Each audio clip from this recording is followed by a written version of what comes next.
Assalamualaikum warahmatullahi wabarakatuh. Kami dari kelompok 10 yang beranggotakan saya Febiana Wulansari Dan saya Dinda Oli Ramadhani. Dan saya Muhammad Yunus Saifullah. dan kita akan mempresentasikan tentang gear. Pendahuluan, roda gigi adalah komponen mesin yang digunakan untuk mentransmisikan daya dan gerakan putar dari suatu poros ke poros lainnya melalui pertemuan gigi-gigi yang saling berkaitan. Pengaruh slip adalah menurunkan rasio putaran sistem dalam mesin presisi, yang mana rasio putaran adalah suatu yang penting atau seperti pada mekanisme arloji.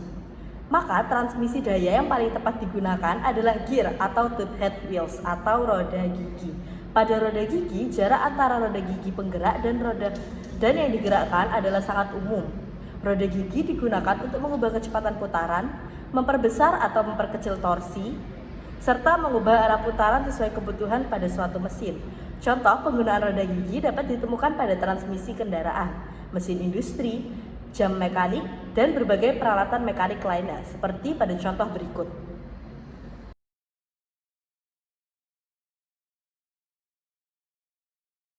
Latar belakang, dalam dunia industri, roda gigi merupakan komponen penting yang digunakan pada berbagai mesin untuk meneruskan daya dan putaran secara efisien. Agar mesin dapat bekerja dengan aman, optimal, dan memiliki umur pakai yang panjang, diperlukan pemahaman mengenai istilah roda gigi, pemilihan material, desain, kekuatan batang gigi, tegangan kerja yang diizinkan, serta beban statis. Oleh karena itu, pembahasan materi ini penting sebagai dasar dalam perancangan dan pengoperasian sistem transmisi roda gigi di berbagai bidang industri. Keuntungannya, pertama, dapat mentransmisikan rasio putaran dengan tepat atau pasti. Kedua, dapat digunakan untuk mentransmisikan daya yang besar. Ketiga, dapat digunakan untuk jarak pusat poros yang kecil. Keempat, mempunyai efisiensi yang tinggi. Kelima, pemakaian lebih handal. Keenam, mempunyai layout yang kompak, rapid, dan ringkas seperti gearbox. Kerugian, karena proses manufaktur atau pembuatan dari roda gigi membutuhkan pahat dan peralatan khusus, sehingga hal itu menjadikan harga lebih mahal dibanding penggerak lain.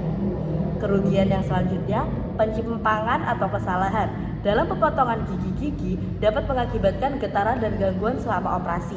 Dan kerugian yang terakhir, roda gigi memerlukan lubrikasi atau pelumas yang sesuai dan metode penerapan yang handal untuk persiapan operasi. Klasifikasi roda gigi. Roda gigi dapat diklasifikasikan sebagai berikut: A. Paralel atau sejajar, B. Bersilangan, C. Tidak bersilangan, dan tidak sejajar.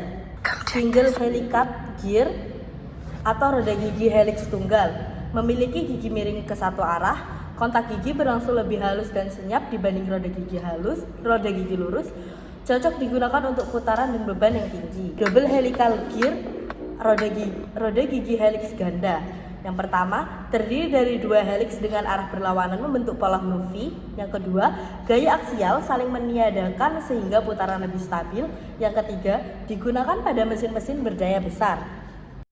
Beaver gear atau roda gigi kerucut, digunakan untuk meneruskan daya antara dua poros yang saling berpotongan, umumnya membentuk sudut 90 derajat.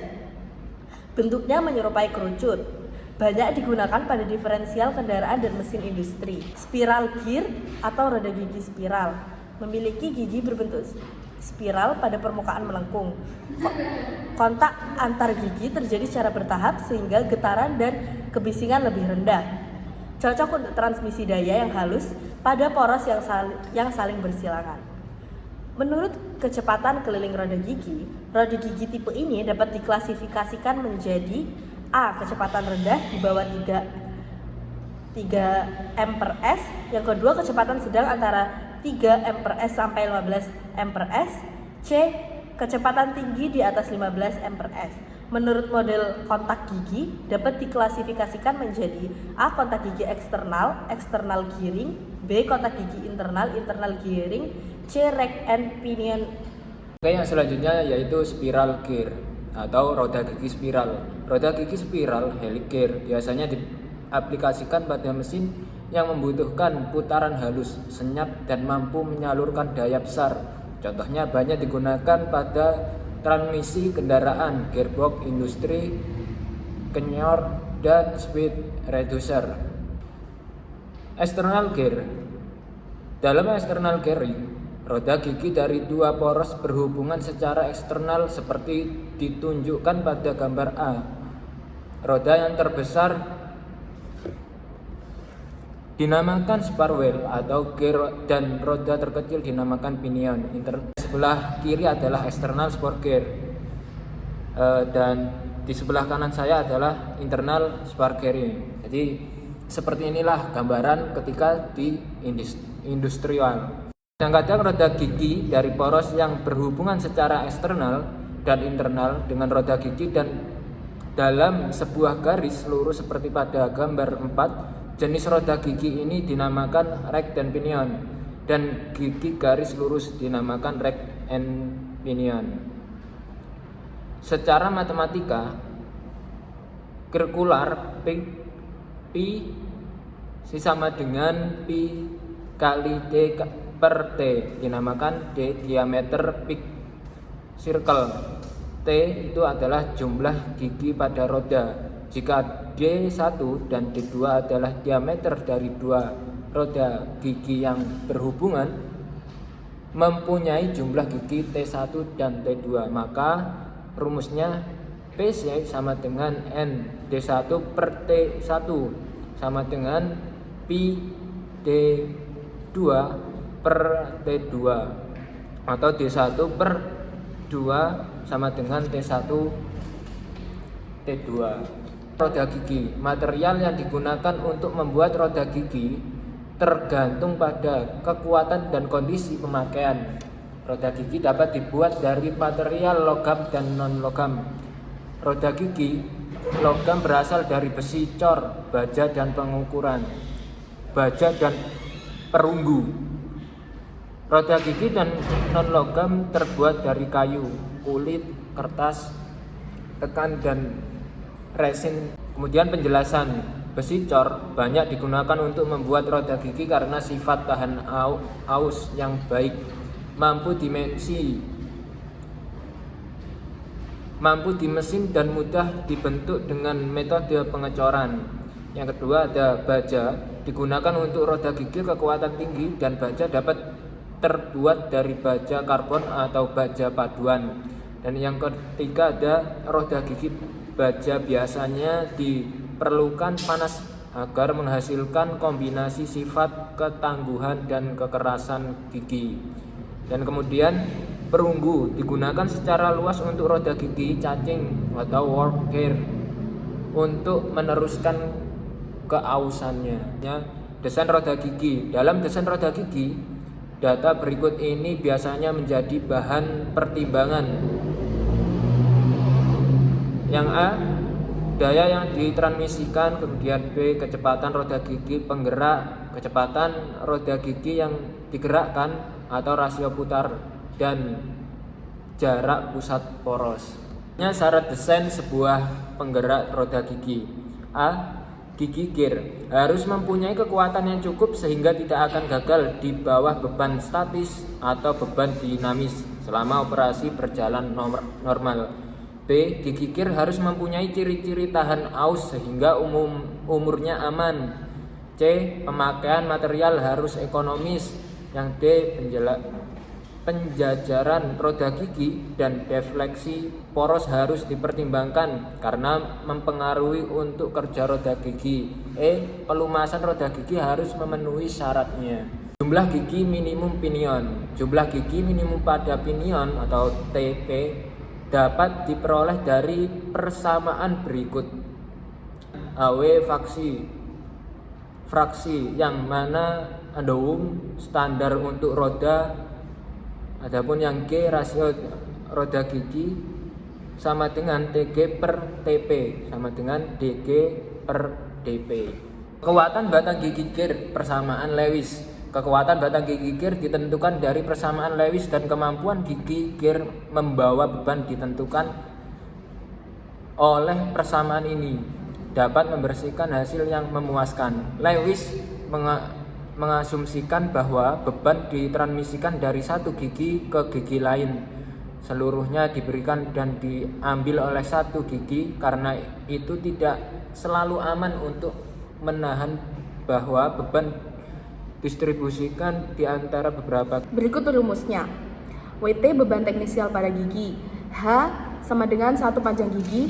Y setengah tebal gigi T pada bagian kritis. BC sama dengan T per 2. I momen inersial terhadap garis pusat gigi sama dengan B kali R kubik per 12. B sama dengan 1 lebar permukaan gigi. Substitusi nilai untuk M, Y, dan I pada persamaan 1 per 1 dapat diperoleh dari rumus tersebut. Tegangan kerja yang diizinkan untuk gigi GER. Tegangan kerja yang diizinkan pada persamaan Lewis tergantung pada material yang mana tegangan statis yang dapat ditentukan. Tegangan statis yang diizinkan adalah tegangan pada batas elastis material yang dinamakan dengan dasar basic stress. Menurut rumus BAT, tegangan kerja yang diizinkan adalah di mana delta W tegangan statis yang diizinkan, CV faktor kecepatan. Nah, selanjutnya ada beban statis gigi. Beban statis gigi, statis tooth load, dinamakan juga kekuatan batang atau kekuatan ketahanan, endurance strength. Diperoleh melalui rumus Lewis dengan cara mensubstitusikan batas ketahanan banding. Flexural endurance limit atau tegangan batas elastis. Elastis limit stress daripada tegangan kerja yang diizinkan. Rumusnya ada WS sama dengan delta E dikali B dikali PC dikali Y sama dengan delta E kali B kali P kali M kali Y. Lalu ada penyebab kegagalan gigi GER. Di antara penyebab kegagalan pada gigi GER adalah sebagai berikut. Yang pertama, kegagalan banding. Setiap gigi GER berperan seperti sebuah cantilever. Jika beban dinamik total terjadi pada gigi GER lebih besar daripada kekuatan batang dari gigi GER, maka gigi GER akan gagal karena banding, yaitu gigi GER bias patah. Yang kedua ada pitting. Pitting, bintik-bintik atau lubang kecil, adalah kegagalan fatik permukaan yang mana terjadi akibat beberapa tegangan kotak Hertz. Kegagalan terjadi ketika tegangan kotak permukaan lebih besar daripada batas ketahanan material. Yang ketiga ada scoring. Panas yang luar biasa dihasilkan ketika adanya tekanan permukaan yang sangat besar, kecepatan yang sangat tinggi, atau superior pelumasan yang gagal. Selanjutnya 4, kausan abrasif. Partikel asing dalam pelumasan seperti kotoran, debu yang masuk antara gigi, dan kerusakan susunan gigi. Jenis kegagalan ini dapat dihindari dengan cara memberikan filter atau saringan untuk pelumasan oil atau dengan penggunaan pelumasan fruktosis tinggi. Selanjutnya yang kelima yaitu kausan korosif. Korosi pada permukaan gigi terutama diakibatkan adanya elemen korosif. Untuk menghindari kausan jenis ini perlu ditambahkan bahan anti korosif. Lalu ada prosedur desain roda gigi lurus. Berikut ini prosedur desain atau perancangan roda gigi lurus. Beban gigi teknisial diperoleh dari daya yang ditransmisikan dan kecepatan garis pitch yang menggunakan hubungan berikut. W1 sama dengan P per V dikali CS. WT beban gigi teknisial yang diizinkan dalam Newton. P daya yang ditransmisikan dalam Watt. V kecepatan garis pitch dalam M per S sama dengan PI dikali D dikali N per 60. D diameter lingkaran pitch dalam meter. N putaran dalam RPM. Ini menunjukkan nilai service faktor untuk jenis bahan yang berbeda dalam tabel tersebut. Catatannya, nilai service faktor di atas untuk roda gigi yang dilumasi secara tertutup rapat. Dalam kasus pelumasan roda gigi secara terbuka dengan menggunakan grass, dan nilai service faktor adalah 0,65. Penerapan persamaan Lewis adalah sebagai berikut. WR sama dengan delta W dikali B dikali P dikali Y sama dengan delta W dikali B dikali P dikali M dikali Y sama dengan buka kurung delta O dikali CV tutup kurung dikali B dikali P dikali M dikali Y. Berikut ini latihan soalnya. Hitung daya yang dapat ditransmisikan oleh sepasang roda gigi lurus dengan data yang diberikan di bawah ini. Hitung juga tegangan banding pada dua roda ketika sepasang roda gigi mentransmisikan daya. Jumlah gigi pada pion ada 20, jumlah gigi pada GER 80, modul 4 mm, lebar gigi 60 mm, bentuk gigi 20 involate, ketegangan banding yang diizinkan ada 200 MPa untuk material pion, 160 MPa untuk material GER. putaran pion 400 rpm, service vector 0,8 ampere. Maka Lewis from vector sama dengan 0,5154 per 0,912 per R. Hasilnya faktor kecepatan 3/3 plus V. Jawabannya ada 13,978 kW banding 124 MPa banding 77,34 MPa. Berikut ini contoh videonya.